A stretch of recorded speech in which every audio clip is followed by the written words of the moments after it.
Hello, everybody. Welcome to Kevin Plays Disc Golf.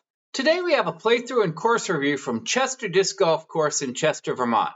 Get yourself a nice warm cup of green tea or black tea for this perfectly balanced video. There's a lot going on here. My name is Kevin, and I play disc golf.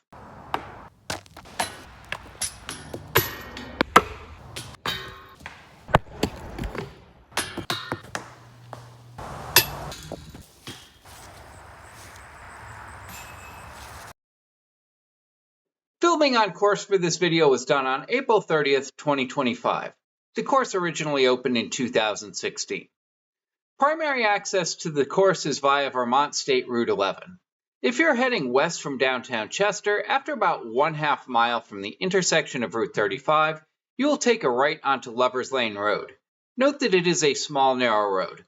After about 500 feet on your left, there will be a gravel road that is an entrance to the parking lot with the basketball court in front of you.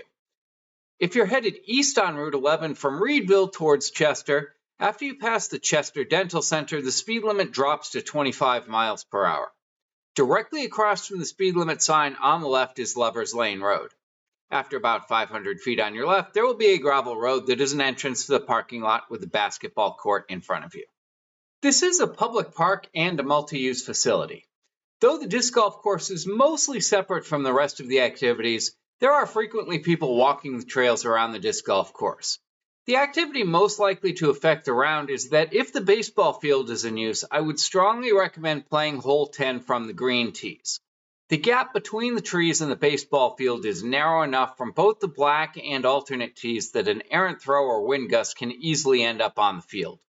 The gap is much narrower than the sign on the black tee for hole 10 implies. With how wet the spring of 2025 has been, and with the course on a hill, the course was in very good condition and is not likely to change much based on the seasons. With this being a public park and with frequent tournaments, I do not expect the conditions to significantly change based on seasonality. I played the black tees on all holes. There are shorter green tees on all holes as well, and holes 4, 7, and 10 have a third alternate tee position between the black and green tees. Though they are shorter, the alternate tees for holes 4 and 7 require more precision than either of the other tees. Trash is carry in, carry out. Though I did not see any bathrooms, I would assume there is one set by the pool. Dogs are allowed as long as you clean up after them and they remain on leash. There are frequent league events here, so be sure to check the schedule on UDisc before going. I'll have my overall review of the course at the end of the video. Be sure to post your comments as to your thoughts of what looks fun and where you think the problem areas are. Now we'll go to the parking lot by the basketball court and skate park. Today we are at Chester Disc Golf Course in Chester, New Hampshire. We are in the parking lot. There is the entrance to the parking lot off the road, and the parking lot is just by the pickleball court and basketball court. There's a skate park as well. Currently there's work being done on the skate park, but there is this Pinnacle Rules sign, and to get to the first tee and starting kiosk, if we follow up this path, it looks like it's a maintenance path. I'm wondering if this is some sort of skate park in the winter. My guess would be yes, that they move stuff in and out of here. And here we have the entry sign to the disc golf course. Disc golf established 2016. And just behind that, we have the starting kiosk and a map and a whole bunch of information. There is a warm-up and practice net. Just to the right of this is the first tee. And if we go just around the corner here, here is the warm-up net right here. From the starting kiosk, if we take a right, just behind the basketball course on the side of the hill here, we can see the practice basket is right over here. I will be playing the black tees today, which are the long tees. hole 1 is a 375-foot par 3, significantly uphill. If we look just to the left of the large tree in the clump of woods, we can see the flag blowing in the breeze. There's a pretty good left to right breeze going on here today, and some going up the hill as well. We can see the green tee at the right edge of the tree line, and that's where we'd play the short tees from for hole 1.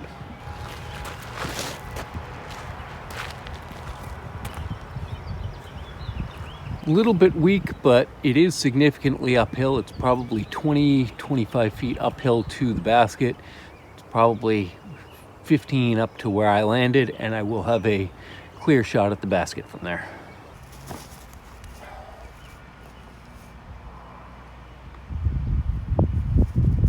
I definitely have an interesting par putt from here.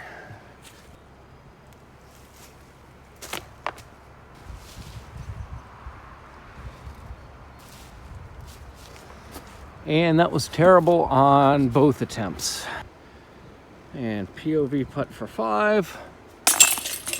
Okay, something to note here on the basket is there is this big red arrow that points in the direction of the next tee.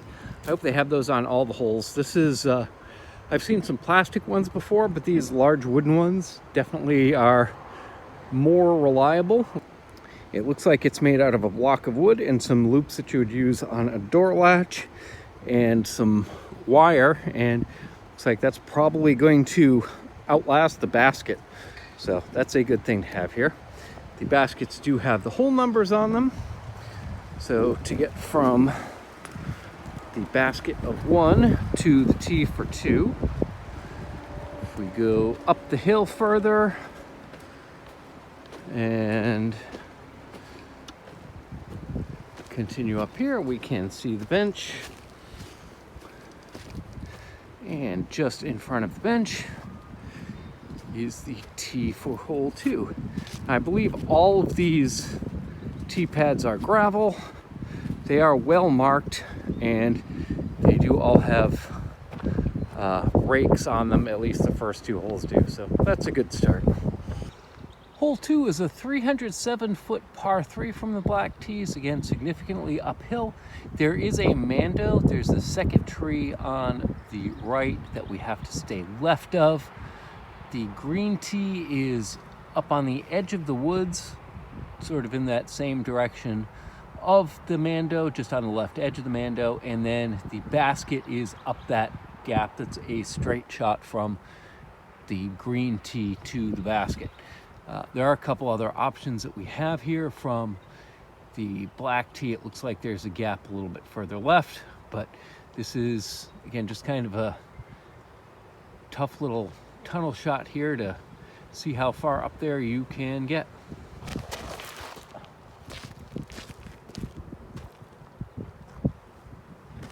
Again, with this being so far uphill, that's, not a great throw, but it's still probably 5 feet above where we started, and then it's another 10 feet up from there to the basket.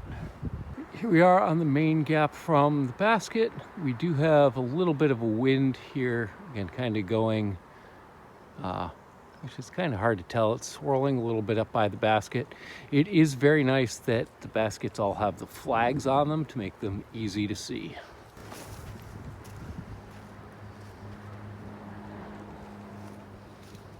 That should be a good putt for 3 from there. The green is nicely defined here. You've got these 2 guardian trees in front and a couple trees in the back and some stumps around just to make things a little bit interesting. The trees and stumps are about 15 to 20 feet away from the basket, depending on exactly which one you're looking at. I've got a windy 15-foot putt. Let's see if I can make this.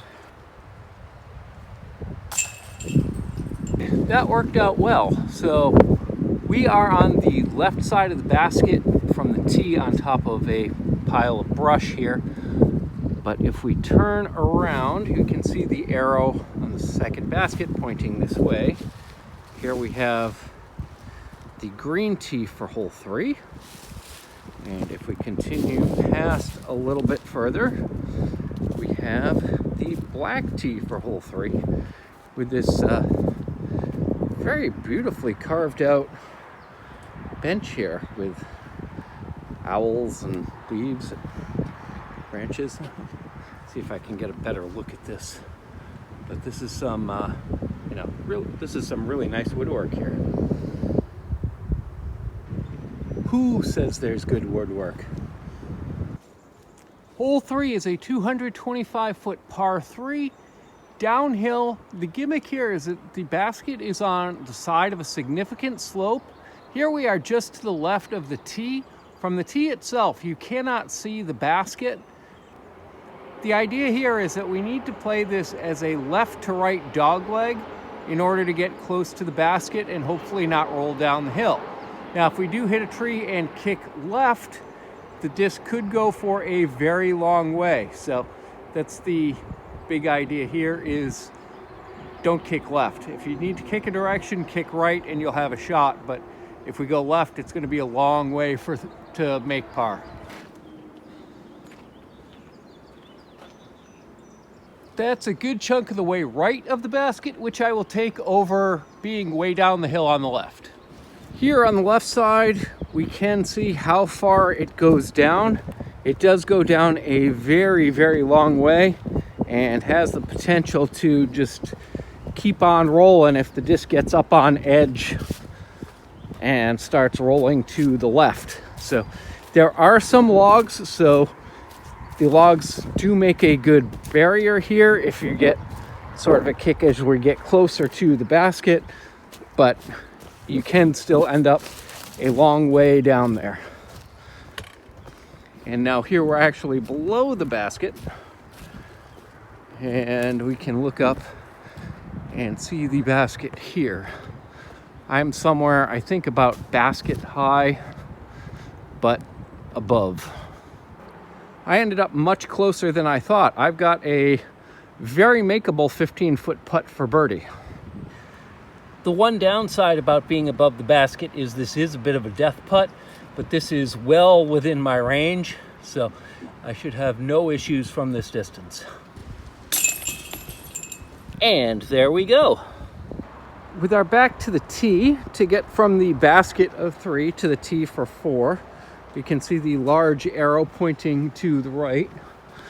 And if we follow the arrow, we have a nice path that we can follow here. And this does go back up the hill.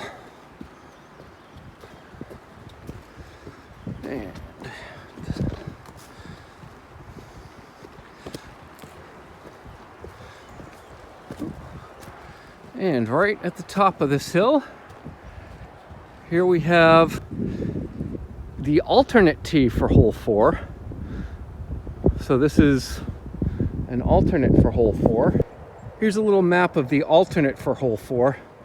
This shows some good out of bounds and a drop zone. It looks like the stone wall long and the stacked set of branches on the left side is the alternate for hole 4. So I'm going to be playing the main hole 4. So to get from here to the other hole 4 tees, we have, if we continue going back up the hill, we have a nice little post here that has the directions to all of them. So we just came from alternate 4. The green tee for hole 4, if we look up and beyond, is up by that picnic table. And if we look to the right and follow the path down and to the right, past the basket of hole 2, we have the basket of hole 2 just to our right here. And we end up at the tee for hole 4.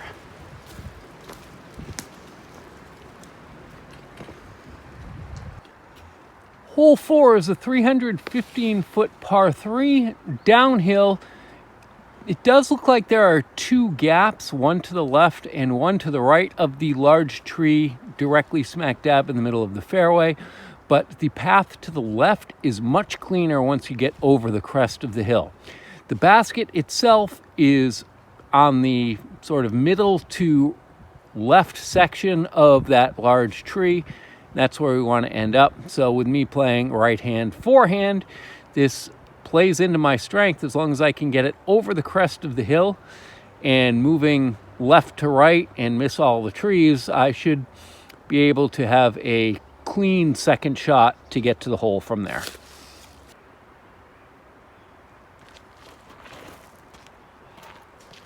That would have been a very good line if I had thrown it 2 feet higher and high enough to clear the hill. Here we are at the crest of the hill, just to the left of the green tee for hole 4, and we can see the basket in all its sunshine glory down there. We can see the rock wall is pretty close to the basket, so that out of bounds could definitely come into play, though it does look like it is high enough where it's above and the ground slopes up a little bit. There is still a chance to get to the out of bounds, especially with it being downhill. Because here of the distance I am, I do have to be a little bit careful to not go out of bounds long here.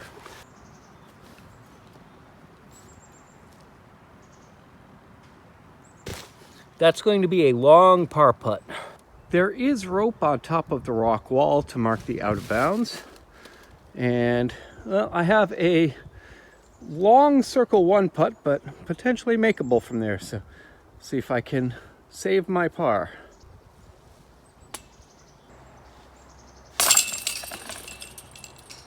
Sailed on me a little bit, but that was not the best par putt bid I've had. Something else I'll point out here is that the rock wall is only about 10 feet past the basket. So even though it is uphill a little bit, it can come into play, definitely. At the basket of hole 4, with the rock wall to our left, if we follow the arrow and go up the hill, right up here we have the green tee for hole 5. And if we continue past the green tee and keep going uphill further, this is quite a ways up here.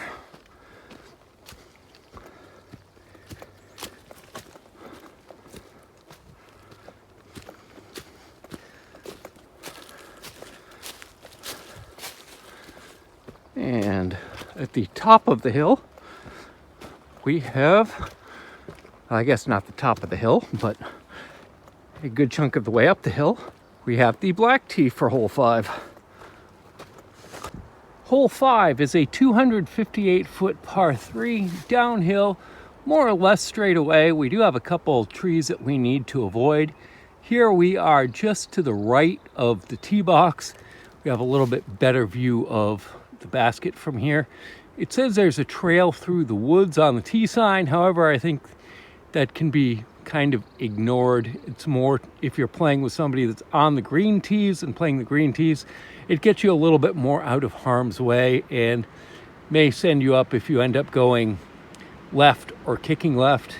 The other danger here is that we are still on the side of a slope. So if we go right, we could end up going way right. We have a pretty strong right to left breeze, keeping the disc from going downhill or trying to help that out. So we'll see how this works out.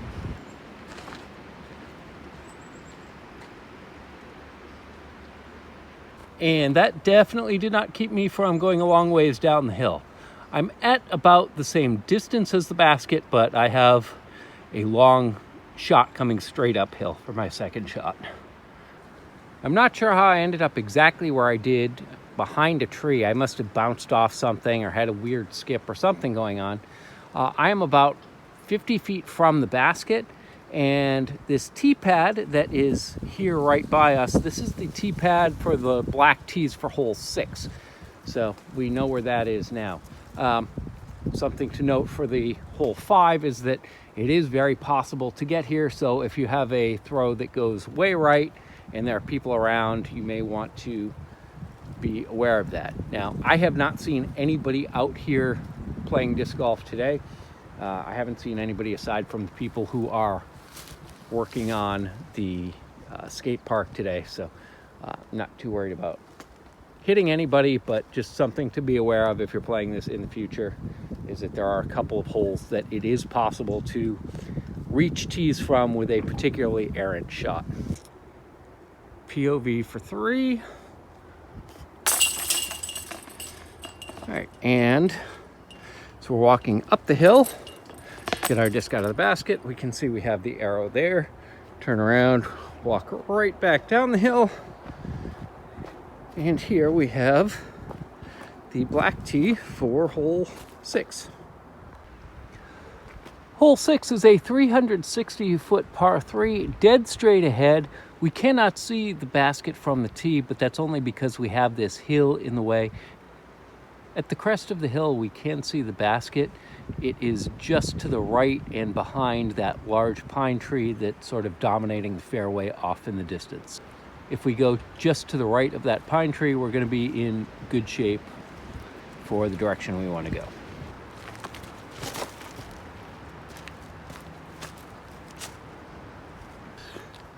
That's going to be right of where I want to be, but overall not too bad. To get to the green tee for hole 6, if instead of taking a right, we take a left, and we can see the picnic table that we mentioned earlier on hole 4. And just past this, we have the green tee for hole 6. Again, the green tee for hole 6 has a very nicely carved wooden bench. There have been several of these that I haven't necessarily mentioned, but it's neat just checking out all the woodwork that's going on here. Here we are at the green tee for hole 6. We're standing directly in line between the black tee for hole 6 and the basket to give you a better idea of exactly where the pin is. You can see it's just under the branches just to the right of the tree.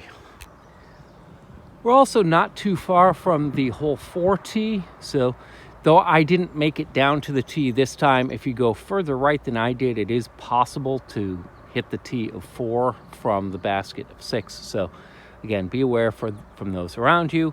I am about 30 feet to the left of here, but from here we can see the basket just above that branch. This is going to be a bit of a tricky shot to get in where I need to be.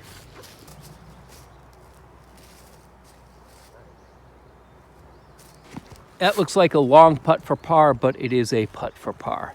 Something else to note here is that once you get past this crest, your eyes are not deceiving you. There really is a fairly significant slope from left to right all through this fairway.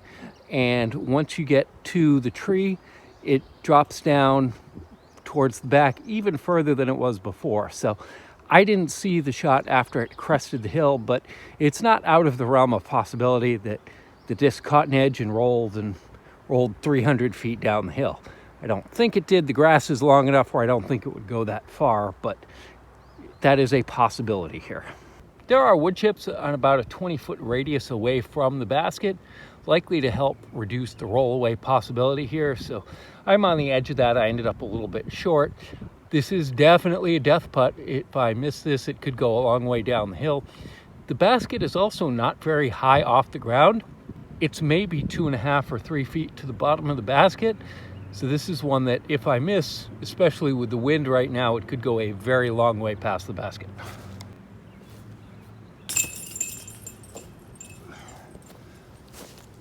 Hooray, my putting is back. To get from the basket of 6 to the tee for 7, it looks like there's a little bit of a discrepancy between UDisc and the course information here.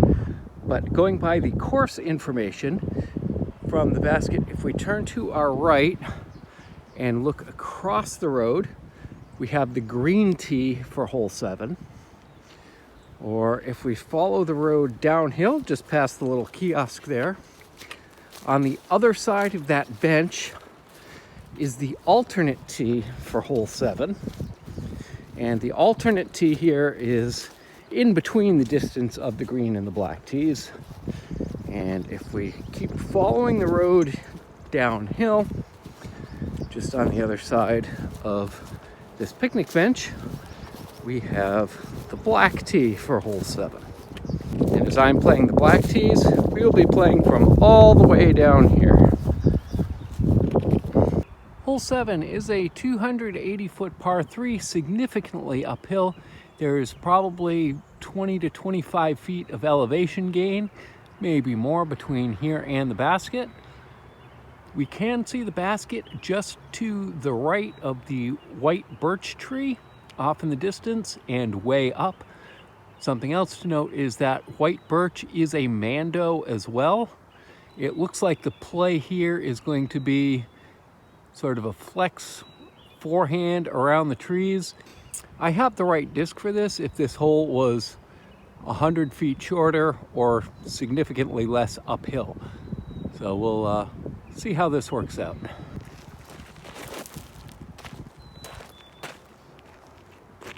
And I'm short of the mando, so that idea definitely did not work. Here we are just to the left of the alternate tee, and I am even further left than that. That white birch right in front of us is the mando tree. And as you'll see, I really don't have any option aside from sort of a boomerang shot. I have one disc that I did not bring with me that would be okay for this, but with a wind that from where we're coming from is at our back, I'm not sure how well that would work anyway. So this is just going to be kind of a chip up around the trees and see how this works.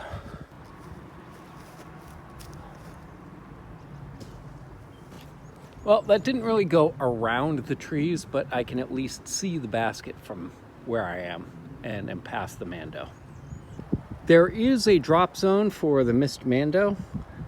Between these two little tufts, there's a little brick outline here. You can't see it very well, but that's definitely what it is and what the intention is. And if we scroll up from here, we can see the basket off in the distance. And again, we have a very long way to go uphill from here. I am just to the right of here after my second shot. So this is my 150-foot miracle throw-in for 3 attempt. Here we have a good look at the multi-tiered green. I'm about 3 or 4 vertical feet below where my disc is, which is just below the start of the second tier up from the bottom. And then there are a couple more tiers until we get up to the basket. Now, there is some rollaway potential if we miss right or left. But if we miss straight, it should either be caught by the backstop and roll down and be caught by the logs and hopefully not roll all the way back down.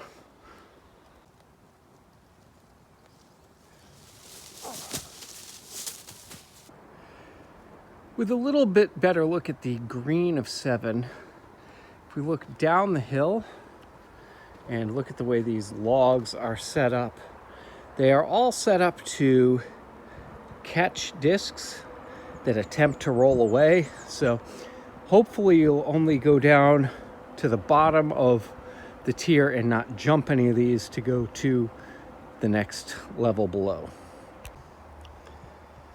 After taking our 5 at hole 7, we can follow the arrow to the right, and there is a pathway a good chunk of the way up here, most of the way up the hill. And this is on a little bit on the side of a hill, but still a definite pathway that is clear and easy to follow.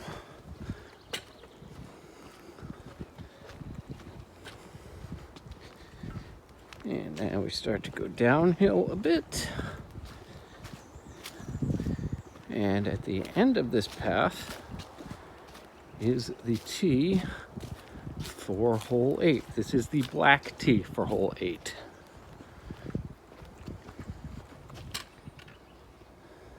Hole 8 is a 275-foot par 3. We cannot see the basket, but we can see the flag on top of the basket right in the middle of that fairway across from the second crest out. There is a large gully to get there. The green tee is at the base of the gully just over this first hump. We cannot see it from the tee, but it is basically the lowest point in that gully, about 100 feet off the tee. Again, the key here is that there is a significant slope of the ground going from left to right. So we do not want to kick right. This is a hole where my right-hand forehand is not good because it tends to go to the right at the end of the flight, and if we go right, we could end up going a long way down that slope. Here we are at the green tee for hole 8. We cannot see the basket or even the flag from here, but the direction we want to go is straight ahead and 200 feet, and it's straight through that gap over the crest. I am here in 2 after having chipped out of the woods back down to get a clear-ish shot at the basket. This is going to be miracle for 3, but even if I'm close, I'll be quite happy with a easy 4 from where I end up.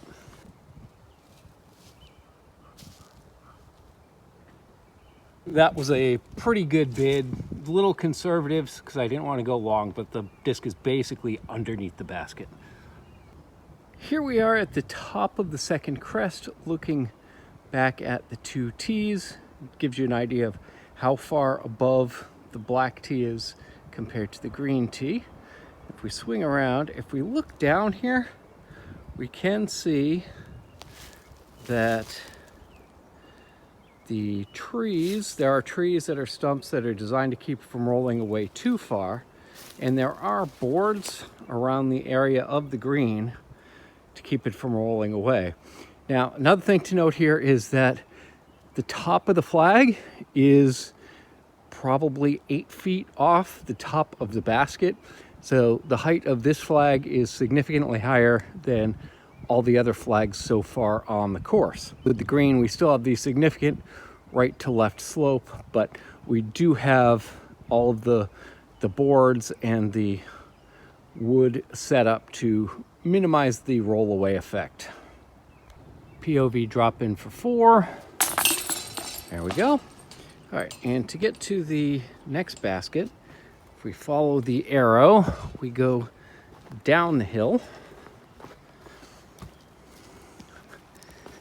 And it's nice that they have these wood boards set up again, because if these were not here, the disc could conceivably end up rolling 150, 200 feet down the hill, and that would be bad, including in the woods and making it difficult to find. So I'm very appreciative of that particular setup there.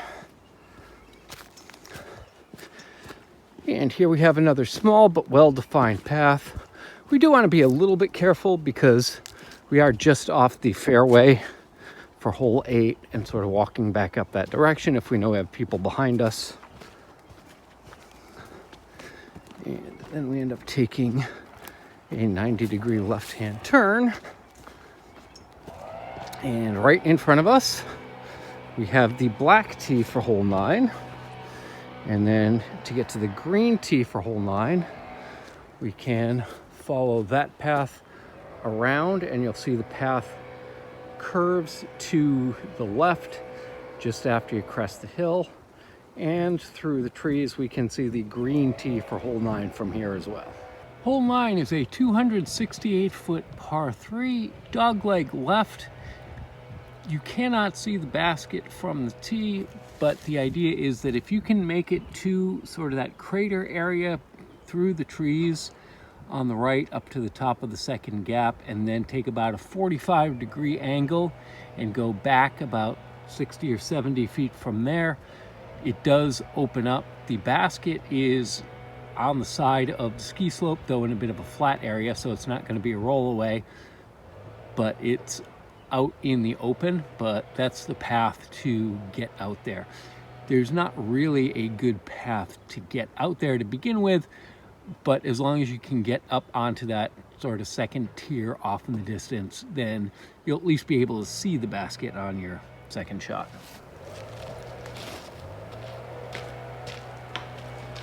Well, good thing there's no out of bounds here, because that's going to, I'm basically going to end up going up the 10th fairway to get to the hole 9 basket. The intended pathway from here is here we're at the top of that first crest, sort of in the little crater bowl area.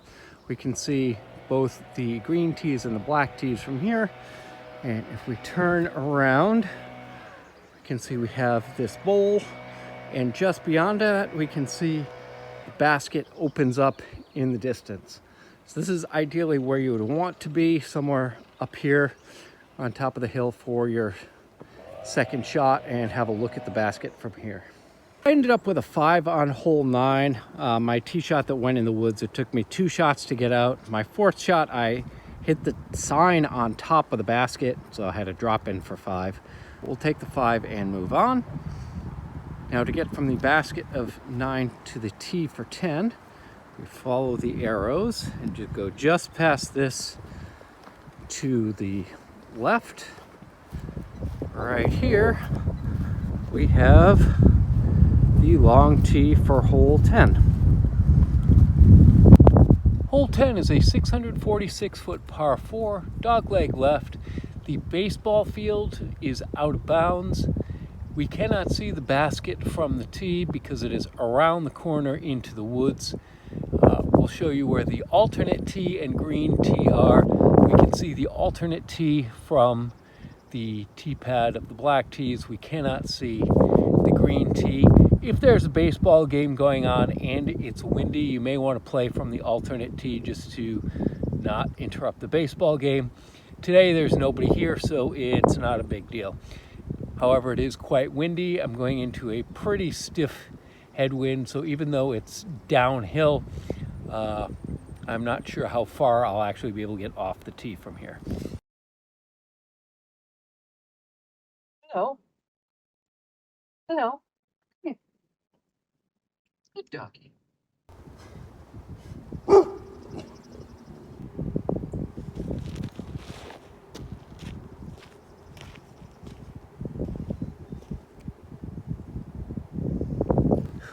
That actually went right where I aimed it, so it stayed low, so it stayed out of the wind. It skipped past the alternate tee down the hill to the right, so I think I'm actually in decent shape from there. Here we are on the alternate tee. The green tee we can see just at the entrance to the woods up to the left. You can see how close the baseball field is, not just from here, but also from the black tee as well. We have to go through this gap. So again, we probably want to avoid playing the black tees if this baseball field is in use. I still haven't seen my disc yet, but I'm guessing it may be right up against the fence, but it was low enough where it shouldn't have gone over it. My second shot went out of bounds onto the baseball field, so I'll be shooting from just the other side of the fence for my 4th shot. It is still very significantly uphill through the trees, so with this being my 4th shot, even getting a 6 is going to be the most likely outcome from here. We can see the green tees from here, and it is a narrow gap and still pretty significantly uphill to get to the basket from here.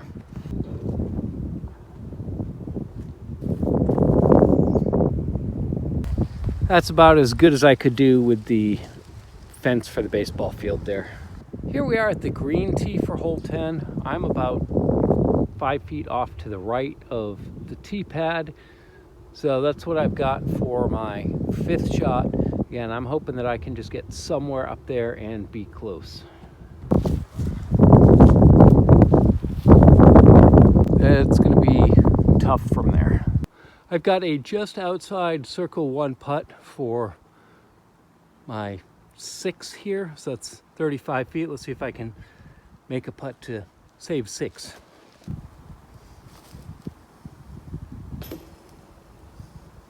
With a tree in the way, I will deem that a acceptable bid. To get from the basket of 10 to the tee for 11, you'll notice the arrow is pointing straight up the hill, but really what we want to do is go a little bit past the basket and then start going up the hill. And then if we look up, we can see the tee sign for hole 11 up there facing us. So that's where we're going to want to go, at least to get to the black tee. I believe the green tee is going to follow the path to the right.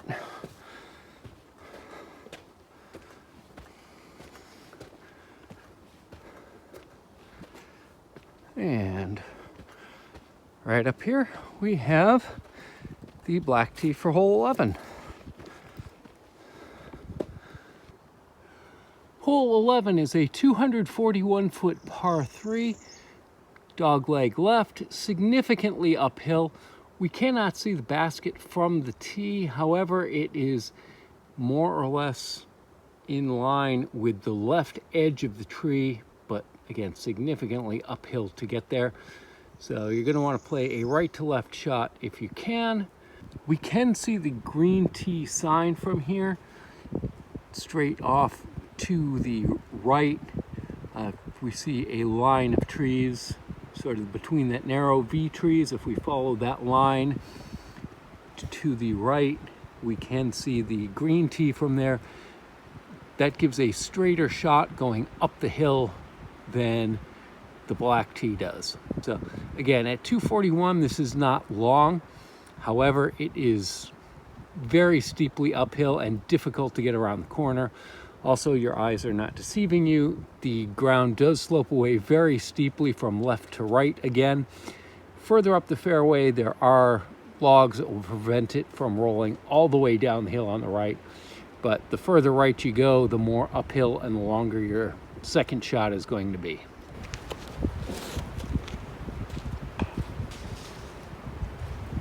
That kicked off a tree and went left initially, but skirted back down the hill to the right. So I'm not in great shape from there. Here I am halfway up the crest of the hill, sort of the crest of that side hill above the path. So if we take a look, you can see the path below me. This is basically where my second shot ended up. And if we scroll up, we can finally see the basket up there. So again, I'm still 90, 100 feet away from the basket for my 3 from here.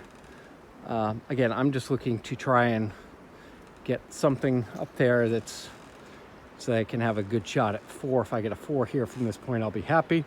Something else to point out, you can see that those log walls along the right side of the fairway are big enough to keep the disc from hopefully rolling out too far. And there we have, from way above, a look at the short tee. Let's see if I can make a 20-foot putt to save 4.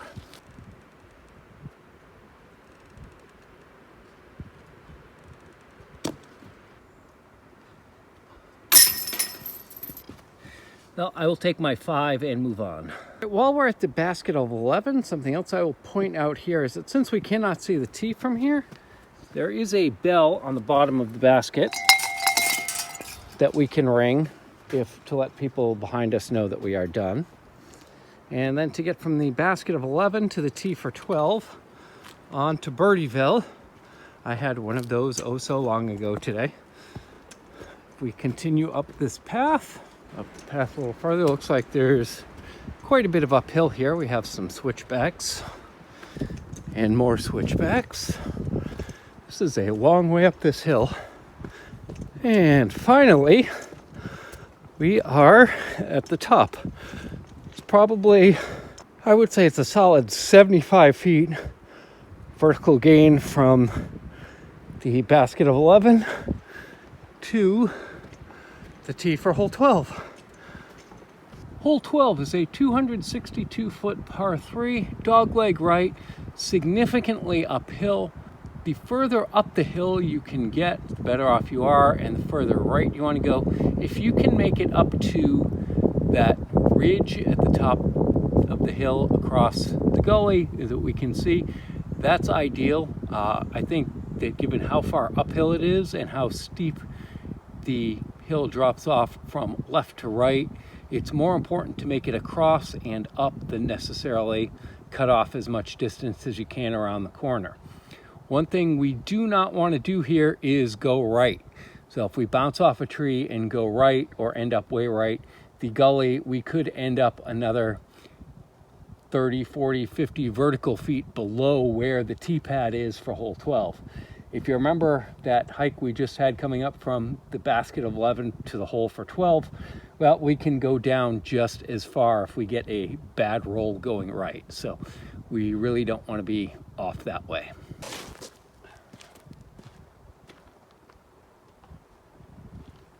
That's a little bit left of ideal, but we're at least on top of the hill. So now for a little pro tip from somebody who's done a lot of hiking and mountain climbing. The main path off the front of the Black T goes down and then back up. If you have made it up to the ridge on the other side where I am, it's actually a much easier walk to go over the Green T. So we'll take this path to the left, which is much more gradual and doesn't have that downhill and then back steep uphill to get there. From the Green T of hole 12, we can see the top of the basket and the flag at the top of the hill.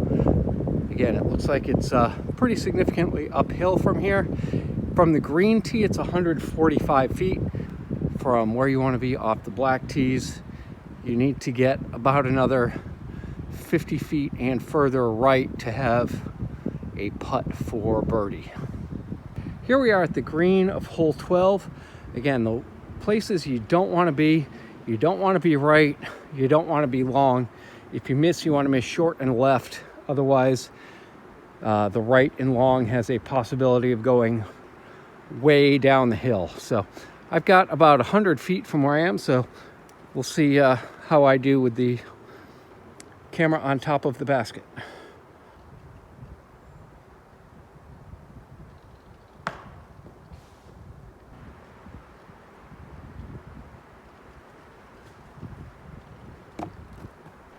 Drop in for 4, still not too bad.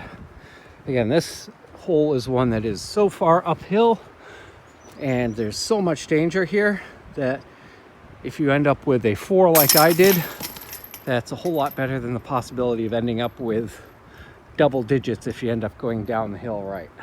To get to the Green T of 13 from the basket to 12, if we go a little bit further past the basket, we can see the tee at the end of that path right up there.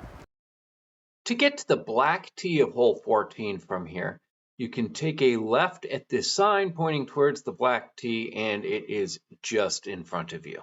Hole 12 is a 365-foot par 4, severe dogleg left. And the issue here is that the dogleg is only about 100 feet off the tee. So you need to go straight for 100 feet or so, then take your 90-degree left-hand turn, and then it's going to be about another 250 through trees to get to the basket. Ideally, we do want to get as far around the corner as we can, but as long as we clear that second large pine tree on the left, that's going to give us a shot where we can eat off a bunch of distance on our second shot to try and get close to the basket.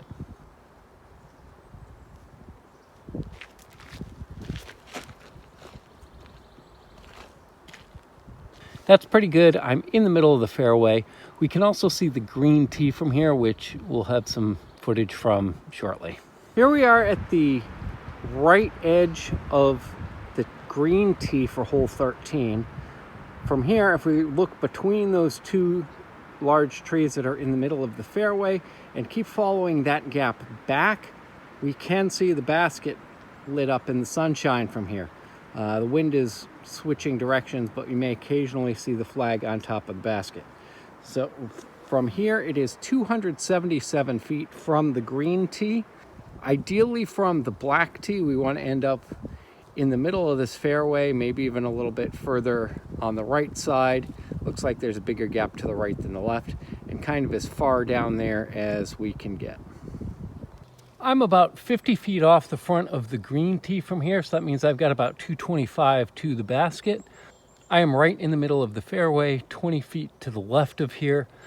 It is sort of a maze to get through these trees. However, I'm going to try something, see if maybe it'll work, maybe it won't, but I'm going to see if I can get some sort of S-shaped bend and hopefully end up with a putt for my third shot.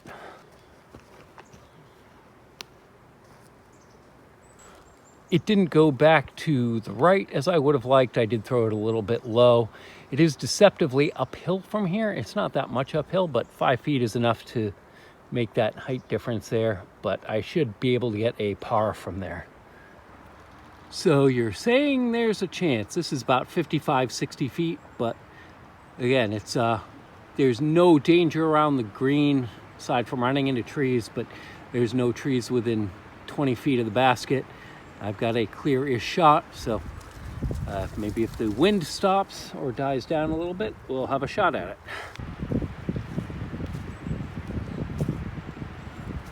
Well, drop in for par is still the best I've had in a while. POV for par. Hooray! To get from the basket of 13 to the tee for 14, if we see the arrow, it's directing us to go parallel to the rock wall. And here we have a nice little sign here, 14 green, 14 black. So if we turn to our left and follow that path, look back in the distance through the trees, we can see the green tee for hole 14. And if we continue on the path for the black, looks like we're going up another hill and have an elevated tee shot for hole 14 from the black tees. Thankfully, it's not as far uphill as the journey from 11 to 12 was.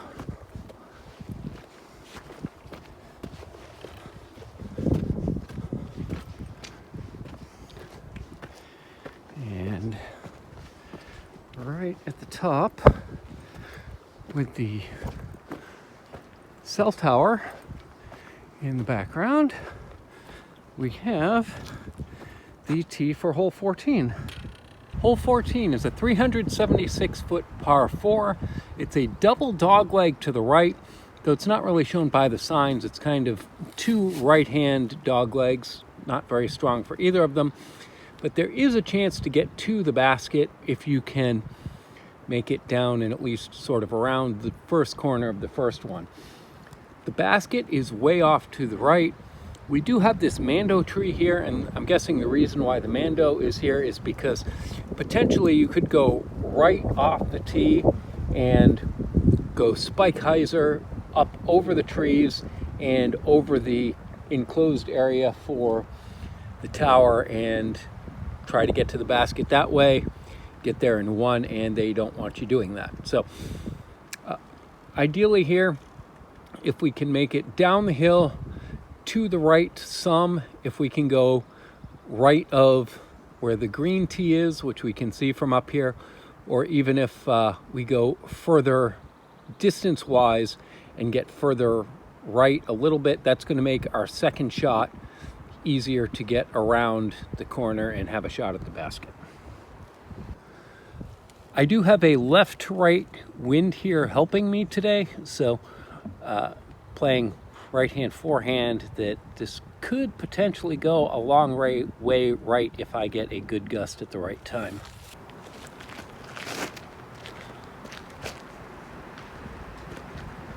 That is way right of where I want it to be. I popped that up instead of throwing it down, so oh well. From the green tee of 14, to get to the basket, we kind of want to follow that main trail going up and to the right. From here, it is still a pretty significant dogleg right from here to get to the basket and to avoid all of the trees. Here's our woodpecker friend. Ideally, in a perfect world, it looks like we would want to follow the walking path from the green tee of 14 to the basket. However, if we end up going long or further to the left off the black tee, there are still options to get to the basket as long as we don't go sort of past those logs on the right. We'll still have a way to sneak through there. If we turn around, now we can see the flag on top of the basket for 14 from here. Here we are at the green for the second crest for hole 14. It is on a downslope, but we do have all those wood piles to keep it from rolling away too far. So even though we can't really see the basket from too far away, we can get fairly aggressive with it. After somehow bouncing off the trees on my terrible first shot and going through the trees and somehow missing everything on my second shot, I actually have a outside shot at a birdie from where I am. I'm a little bit past the basket, coming back at it. One thing to note about this green is, again, it is set in a little bit of a valley, but it's going to be tough to go too long here.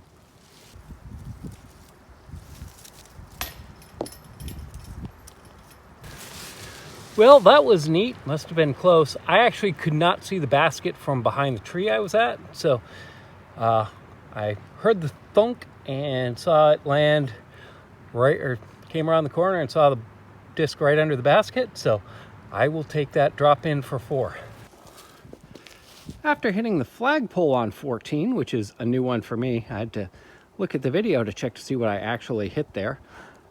If we look to the left past the basket, that basket over there is the basket for hole 16, so that we can make a note that the area around the basket there is fairly clear and flat, like it is on a lot of the holes here. So with the log wall behind the basket of 14, to get to the tee of 15, we can take a right and head out towards the cell tower and back into the sunshine. Something else I'm noticing is that the spike hyzer line from the tee of 14 for the Mando would also go directly over the tee of 15, which generally people don't want. And come up the hill here, and here we have the tee for hole 15. Here's the black tee, and we can see the green tee just in front of us. Hole 15 is a 277-foot par 3. Straight ahead, downhill, we can see the green tee in front of us. This is a pretty basic shot. It looks like we don't want to go too long because there may be a rollaway long, but this is the most basic hole we've had in a while.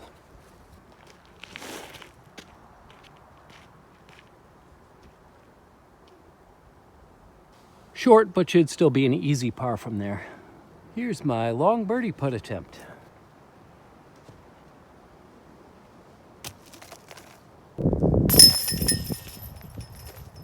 Another drop in for par. I'm pretty happy with that. Something else to note around the basket for 15 is that we do have these wood chips as well, and it's really just long right that you don't want to be. If you're short or left, you're fine. Even if you're long straight, it's okay, but just right or way long is bad at the green here. Here we are at the basket for 15, looking back up at the tee for 15, and to get to the tee for 16, if we turn to our right and we go across the road, we say, "Let the course be with you." And we can walk right over here and up this little path. And this is the long tee for hole 16. A couple other things to point out here. So again, this is another straight shot. If we turn to our right, we have the short tee for hole 18 just behind us here. And down to the right, if we look off in the distance, there is a tree with a yellow arrow on it. I believe that is the direction that we need to go for hole 18 rather than follow the road. Another thing to note is the basket for 17 is an elevated basket through the trees right on top of the hill there. Hole 16 is a 318-foot par 3, dead straight ahead, tunnel shot. There's actually some fairway room to work with here. The green tee is, if we look between the two trees on the right side of the fairway, we can see the tee sign for the green tee for hole 16. So that's where that is. Just walk up the fairway a little bit, take a right, and that's where the green tee is. Again, here's another hole that it is uphill a little bit, so it is going to play longer than 318, but it's pretty easy to see where you're going on this one.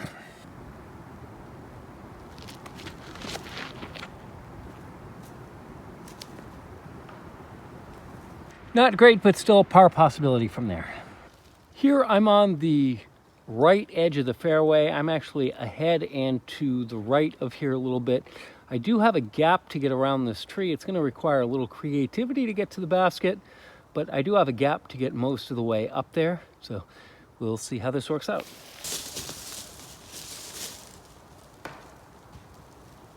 I think that's exactly what I wanted, except for that last tree in the way. I've got about a 25-foot par putt from here. Let's see if I can make this for par.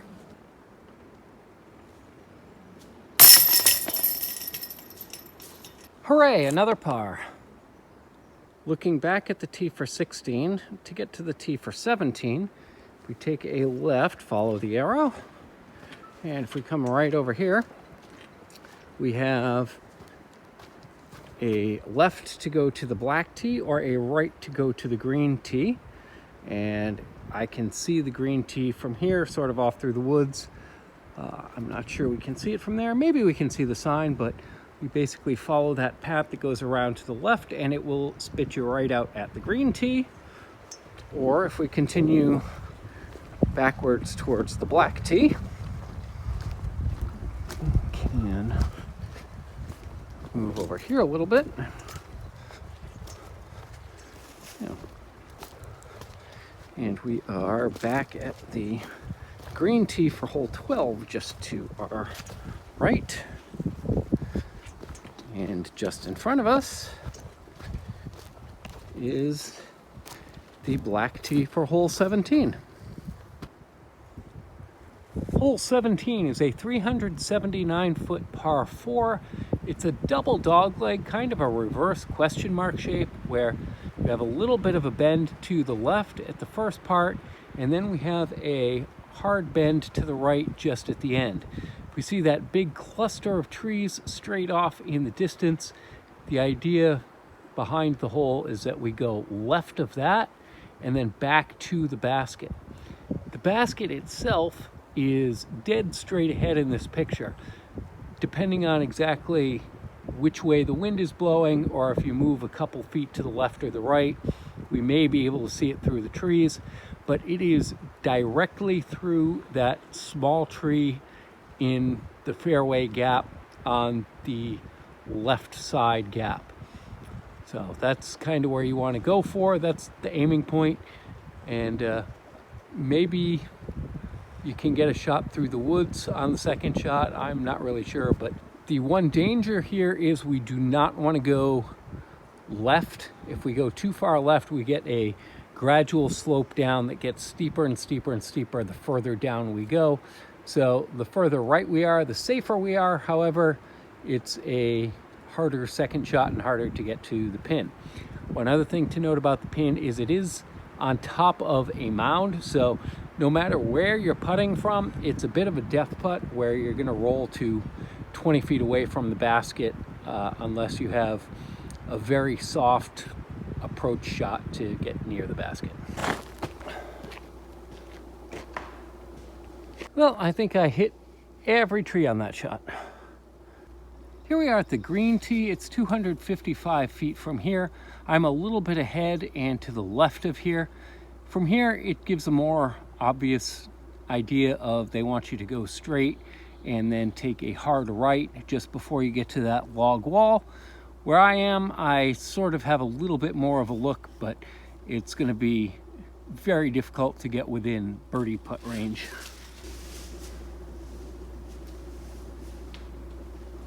That was not intentional, but somehow I made it through most of the trees without hitting any of them.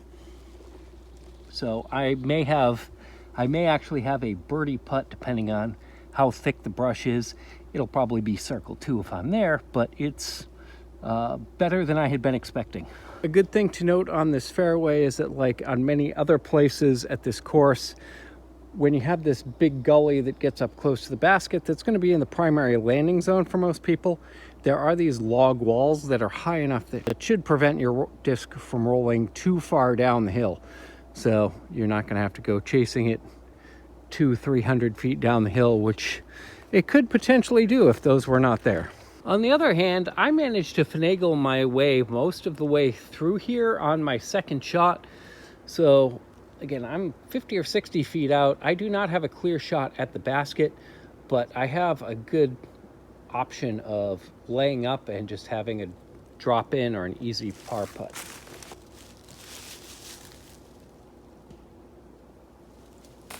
With the trees I had in the way, that'll do just fine.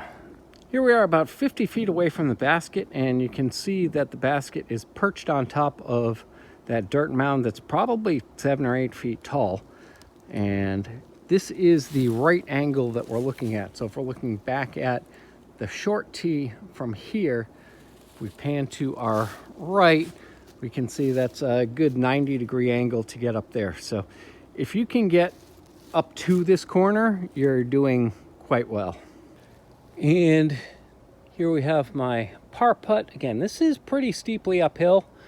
Maybe it's not 7 feet, but it's 5 anyway from where my disc is to the top of the hill, and then another 3.5 to 4 to the bottom of the basket.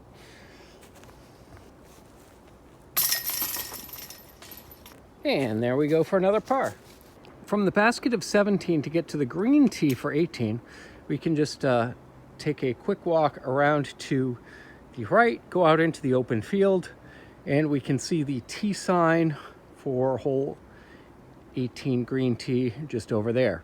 To get to the black tee, we take a left, go in front of the log wall for hole 17 here. Make sure nobody's throwing so we don't get hit by anything. And go right back here. And we are at the tee for hole 18. Hole 18 is a 446-foot par 4, dogleg left. The second shot is down a very, very steep hill, like you could almost consider it a cliff. There's a walking path to go around the steepest part of the hill, so you don't have to go straight down, to give you an idea of how steep it is. The first shot, we just want to go straight out into the open, and though we want to be left, it's not critical that we are super far left. In fact, being a little bit to the right may be okay. We do want to be left of the road that will show once we get out there, ideally, but if we can get 250, 300 feet off the tee, then we're going to have a very good shot for our second shot, especially if we can sort of make sure we're in a spot where we have some options to go down the cliff. One other thing to note is that there is a gully that we can't see from the tee that's about 100 feet off the tee. That's pretty important that we clear. And until we get out in that open area, we do not want to go left because we're going to be fighting through brush and steep hills. So making sure that we don't get a bad kick left is kind of critical here.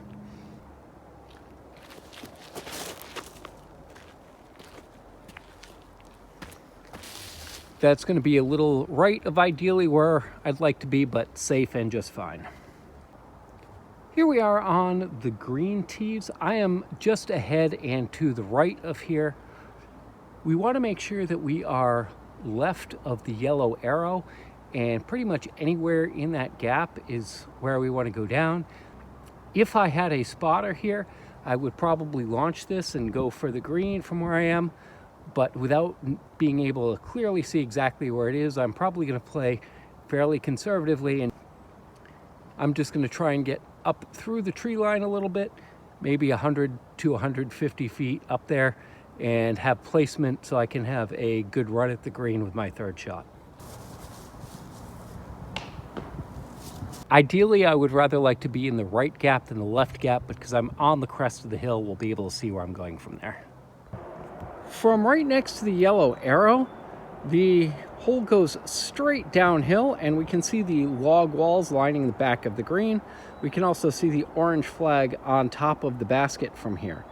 So this is pretty much a straight down the cliff shot for the second shot. So if we can get our tee shot up in the general area of this arrow or anywhere by this opening at all, we're going to be okay for our second shot. I'm not exactly sure what to do here, so I'm just going to throw a little bit of a Anheuser backhand and hope it slides down the hill.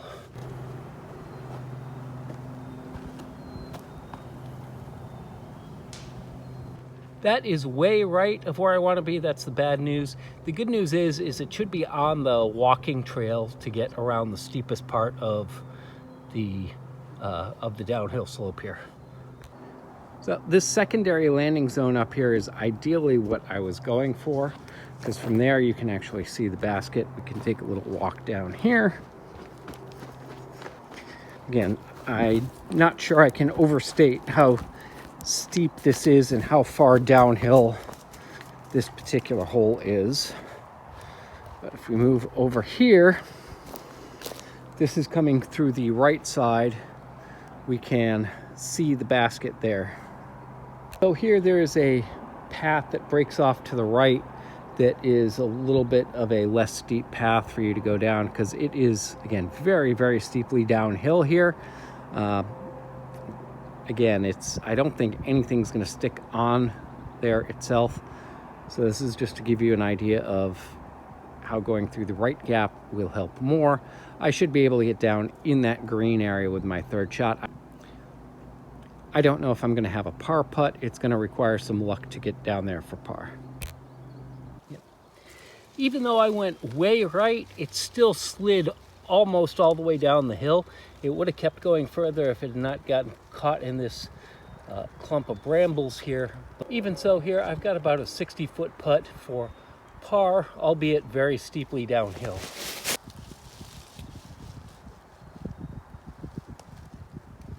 And that probably rolled 30 feet left because of how it landed. It kicked up, and that's not going to be easy for my 5. And here we are looking back up at the steep part of the hill at the bottom. So I'm going to start scrolling up. Right now, the camera is actually level. So if we go up and up and up and up, the top of that hill is probably 50 vertical feet above where we are. And that's not even the top of the hill. That's just that second steeper drop where it drops off more sharply. One thing I will note is that there are some of the brush and log piles to help try and corral the discs in the safer places where there are paths. So that's very good course design.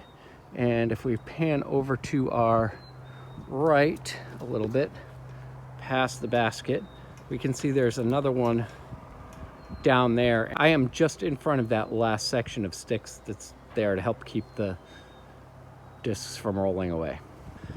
Let's see if I can save bogey from here.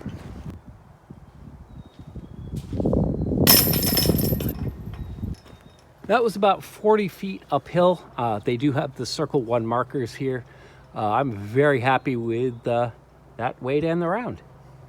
Now, here we are at the basket of 18. To leave the course, it's probably the best way to go is if we go past this log wall.